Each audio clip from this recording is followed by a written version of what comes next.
عليكم ورحمة الله وبركاته. جرجرتو هردفتوتا يوتيوب channel kiyya baga jiraatanii bakka jirtanitti nageenya rabbii isin faana haa jiraatu sin jedha. Har'a akkaataa basbuusaa itti dalaynu isinitti argisiisa inshaallah. Yoo araba gaawwa danfiftan yookiin buna danfiftan itti dalaydanii fi jechuudha yookiin ofii keessaniifuu dalagachuu hin dandeessanii isiniin jedha.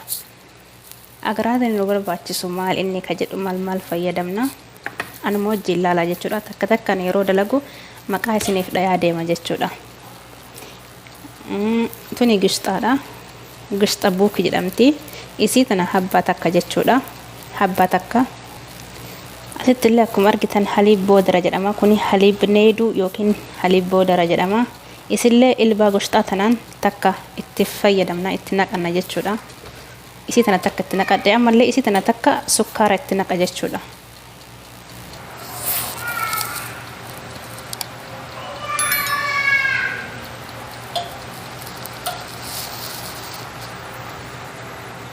Sukkaara kana takka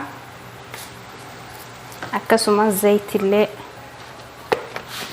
isa kana takka jechuudha.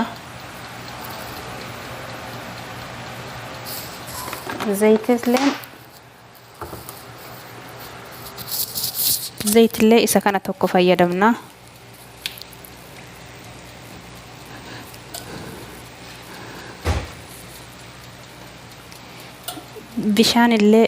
Bishaan illee isuma kana tokko fayyadamna. Kuni bishaani jechuudha. Amma asitti kuni samiid jedhama. Isa kana lama itti naqanna jechuudha. Samiida kana mootiyyuu barbaachisaan isa waan ta'eef isa kana lama itti naqna samiida jechuudha. Wanni martuu kan dalagamu ilbama gushxaa kanaani jechuudha. Lama wanni biraa maal ta'e abakan boodar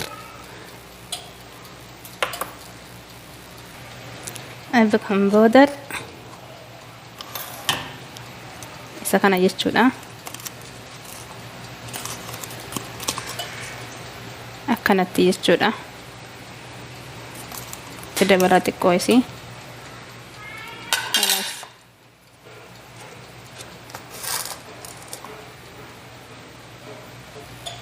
maraa itti goone geessine amma waliin dhooyna jechuudha.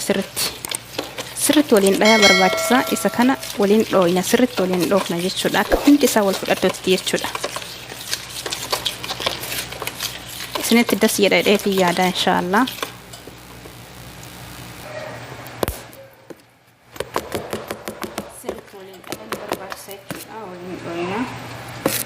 Bishaan illee waa takka ittiin daballe. Akkuma argitan bishaan illee ittiin daballee waan fayyadame hundaanuu kanuma takkaan fayyadame. Gushxaallee kanuma takka, simiida kana lama, sukkaara kana takka, bishaan kana takka, zayita kana takka, haliib boodara kana takka, abakan boodar milaagaa nuusa jechuudha. Akkasumatti itti fayyadamtan jechuudha. Baay'ee salphaadha. Baay'ee salphaadha inshaallah. Isin das jedhe jechuudha. Isinitti mul'ata yaada inshaallah dhaha.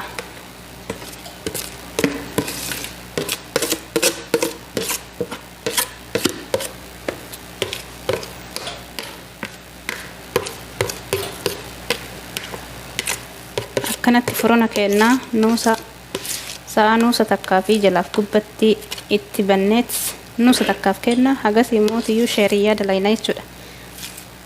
Sukkaara fi bishaan walitti danfisna jechuudha. Akka gubbarra yoo geef. Amma asitti sheeriyyaa dalagadha jechuudha. Shiira jedhama.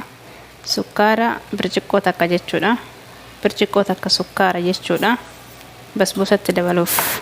Yoo basbuusan bilchaate gubbarraan itti naqachuuf jechuudha.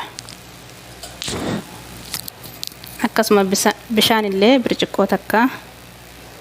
Bishaanis birciqqoo masaniin bishaan illee birciqqoo takka jechuu itti daballa. Daqiiqaa 10 wayitii fi aadan fuun dhiisna. Sukkaarri kun daqiiqaa 10 fi yoo danfe akka daa'imaatti wal qabatee nuu baya jechuudha. Kuni basbuusaa reefii sanii jechuudha. Akkanatti ammanaa bilchaatee bahee jira.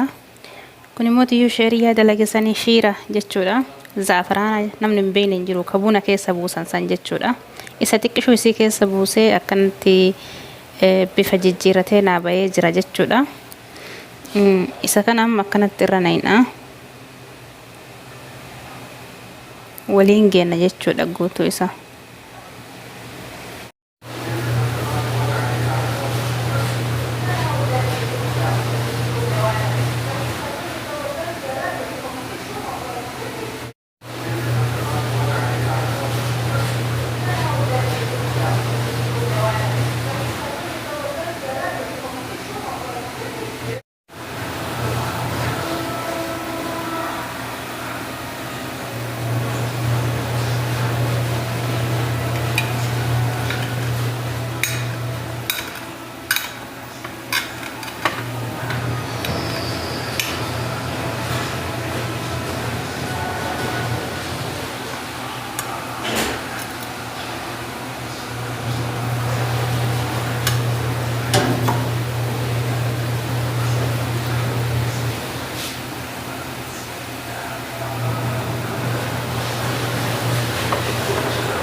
Gawa Arabii jedhamu wajjin isa kana naa nyaadha naa dhugaa isiniin jedha. Yoo madaamin basbuusaa dalagaa isiniin jette akkanatti haala salphaa ta'een dalagaa fi itti kennaa isiniin jedha. Maal mi'aayee nyaattanii quuftan harka keessan duuba nyaattan jechuudha. Siniyaan kun ammaadhuma jechuudha. Akkasitti inshallah haga yeroo biraa viidiyoo biraatti walitti deebinutti nagaan naa tura. Like, share, subscribe na godha. Isinin jedha hadaraa keessan maadoo. Fuduratti waan babbareeddu waan tana caaltu qabadhee dhufa inshallah rabbi jedhe.